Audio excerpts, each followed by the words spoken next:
नमस्कार दोस्तों, मैं अंकुर उपाध्याय स्वागत करता हूं आप सभी का आपके अपने YouTube channel share market analysis में। एक स्टॉक आपके साथ शेयर कर रहा हूं दोस्तों। इसको मैंने पहले भी शेयर किया हुआ है और जब शेयर किया था वहां से अच्छा खासा रनअप देखा। ऑलमोस्ट हमने 140 रुपीज पे कवर किया था और 200 रुपए तक ऊपर गया। मेरे 195 तक के लक्ष्य थे, सारे डन करे। पहले मेरा 175 था, देन 185 था, देन 195 था। तीनों टारगेट्स डन हो चुके हैं। स्टॉक का नाम बता देता हूं वीडियो की शुरुआत में, IEX, इंडियन एनर्जी एक्सचेंज। ऊपर में टारगेट हिट करने के बाद इस स्टॉक में अभी थोड़ी करेक्शन देखने को मिली है और करेक्शन से ज्यादा प्यारी बात पता है क्या है कि ये करेक्शन नहीं है, ये आपका तेजी के बाद एक जो डिप आती है वो डिप है और डिप बेस में कन्वर्ट हो चुकी है, यानी कि अब बेस बन चुका है, वापस से ऊपर चलने के लिए तैयार है। अब ऐसा नहीं है कल ही चल जाएगा या परसों चल जाएगा। ये एक medium term to positional term stock है। जैसे मैंने अप्रैल 2023 में टाटा पावर कवर किया था आपके साथ, जब स्टॉक 205 रुपए का लेवल निकालता है।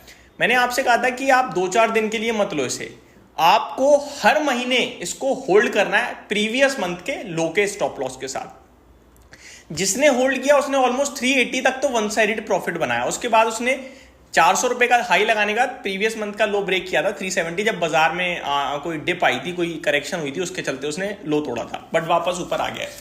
मुझे IEX भी ना एक ऐसा शेयर लगता है जिसमें आप जब किसी स्टॉक को नॉर्मली आप एनालाइज करते हो, आप चीजें देखते हो, समझते हो, तो आप जो जो चीजें ढूंढते हो वो सब मिल रही हैं IEX में इस समय।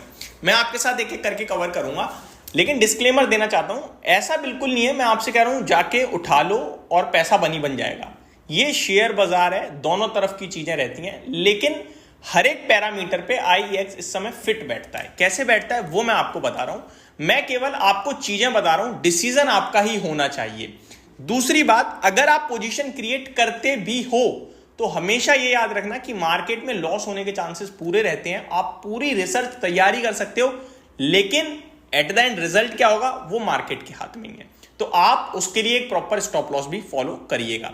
तो अब शुरू करते हैं स्टॉक के। पहले फंडामेंटल्स में आपके साथ थोड़े से शेयर करना चाहूंगा।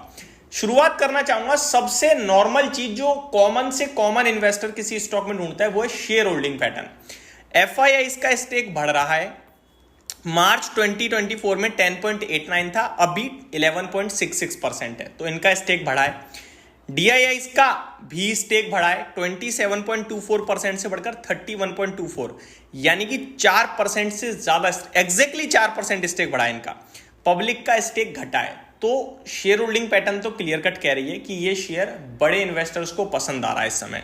आप ये कहो कि भाई पब्लिक के पास बहुत शेयर्स हैं, तो पब्लिक कैटेगरी जब ओपन करोगे तो DPVL वेंचर्स के पास 7% मिलेगा, दालमिया सीमेंट भारत लिमिटेड जो स्टॉक मार्केट में भी है उसके पास 4% मिलेगा, और दालमिया पावर लिमिटेड के पास 3.7, यानी कि 4-3-7 और 4-3-7 और 7-14 प्लस इनको सबको इंक्लूड कर दूं तो 1%, तो 15%, यानी कि ऑलमोस्ट 51% पब्लिक के पास है। आप ये कह सकते हो, नो डाउट पब्लिक के पास स्टेक बड़ा हो गया है।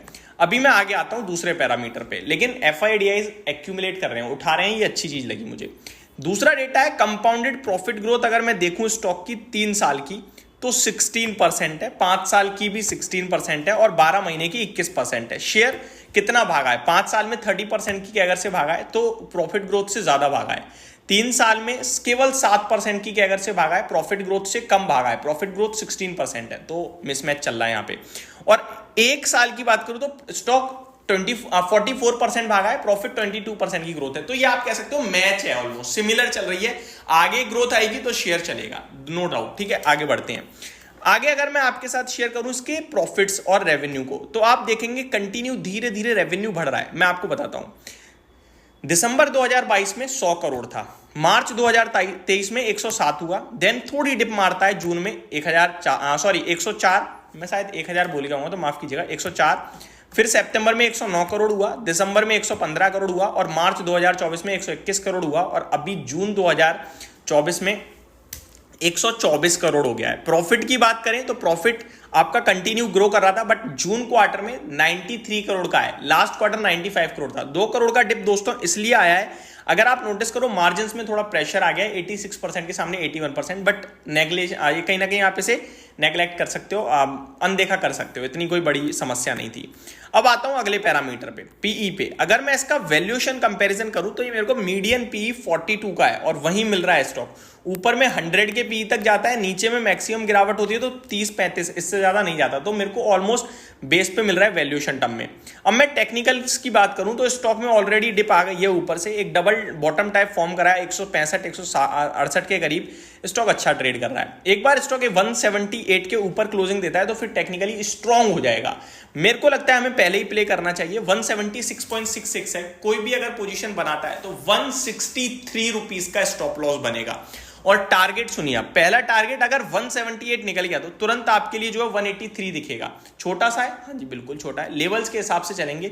देन आपके लिए 195 दिखेगा अगेन, और जैसे ही 195 निकालेगा ये स्टॉक 208 से पहले नहीं रुकेगा। या तो आप 178 के ऊपर की क्लोजिंग के बाद लेते हो तो स्टॉप लॉस डीप हो जाएगा और ज्यादा, बट आपका कन्विक्शन और डबल हो जाएगा, मेरे को ऐसा लगता है। बट मेरा मानना है कि आप इसे उठा के अगर आप मतलब सोच चुके हो लेना है तो आप यहां से भी एक्यूमुलेट कर सकते हो। तो ये मेरा व्यू बन रहा है इस समय आईएक्स पे। वन मोर अपडेट, अगर मार्केट कपलिंग की खबर आती है तो ये शेयर सारे स्टॉप लॉस काट देगा, टूटेगा, भयंकर टूटेगा, और वो किसी को नहीं पता आएगी या नहीं आएगी। तो वो हमारे लिए एक रिस्क भी है। होप आपको सारी चीजें समझ में आई होंगी। Thank you so much for watching this video. Have a great day guys.